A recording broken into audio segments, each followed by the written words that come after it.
like to talk today about our school day, California Connections Academy.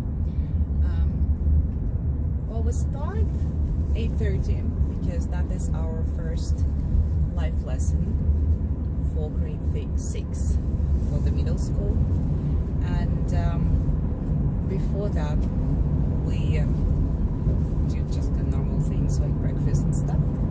And 8:30, my middle son, who is in middle school, he starts his social studies as a life lesson with his teacher and classmates. Their life lessons take place at the Adobe Connect, and it's usually an hour long. The teacher goes through the normal lesson topic. Say on our platform we have lessons which the students have to do by themselves, and then they have questions and answers with their learning coaches, like parents, and then they take quizzes, tests, or they make portfolios.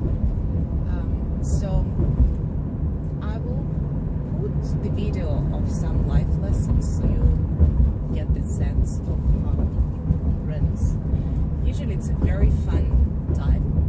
They play lots of games. They watch short videos, or the teachers are really explaining well.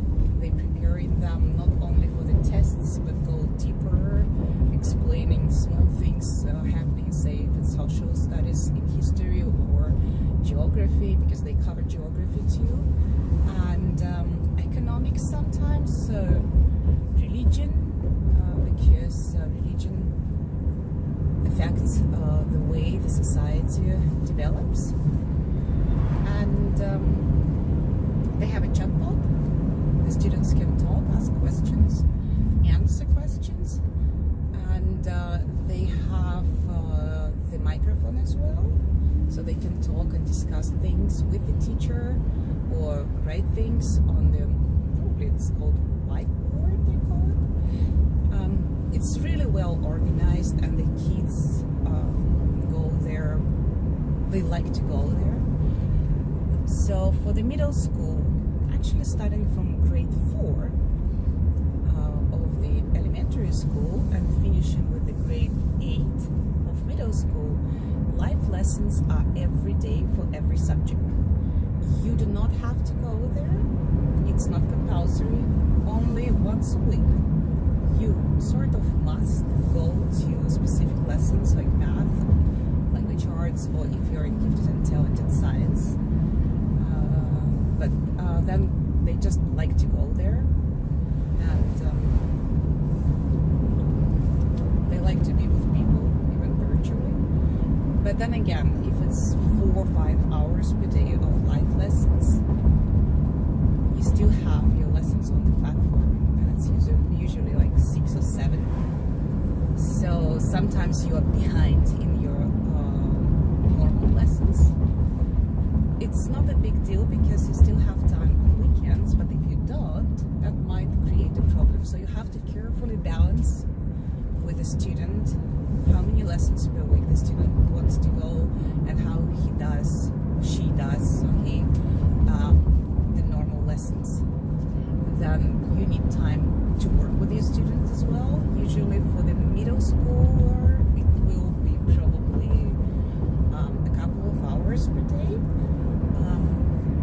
You do not have to work with them. I prefer to do it because those questions and answers, they give them an opportunity, first of all, to express their opinions and to talk, and then you check their knowledge and you see how well they understand the program. And then sometimes those questions, because by themselves they might not bother to check the answers, though the answers are embedded inside the lesson and they can see them, as opposed to the primary school students. They can't. The answers are, the questions and answers are with you as a learning. Oh no, questions are also with the student, but the answers in elementary school will be with you.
does have life lessons, but they're sort of not as often at all as she would have, or will have actually, when the grade 4 starts next year. So she has twice a week, she has a small group, and usually they cover either math or social studies. She has twice a month a language arts group, also a small group. It's a very small group, it's like 4 or 6 people in a group. And she has once a week time to talk, it's called like that with a tutor, a life lesson. It's not actually a life lesson, because time to talk in math, they do answer the questions, they do problems together with the tutor. It's about 30 minutes long, but it will cover the whole week program in math, and it's graded. So also she has once a week she has time to talk in Spanish, and also she works with a tutor, and the tutor covers all her week-long Spanish language lessons, which is great for me because I don't speak Spanish. And she has every week a spectacular lesson. I really like it. It's called Literature Studies, where for that lesson they have an embedded part in their language arts lesson. It's called Great Books, and they read a story. They work with that story. They have first read, second read, third read. All those reads they usually have questions before reading, after reading, and it's pure literature study. It's not grammar or anything like that. It's just like, what did the author wanted to say, and how would you react to this or that, or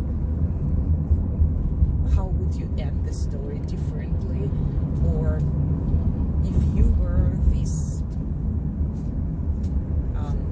person in the book, how would you react to the same situation and things like that.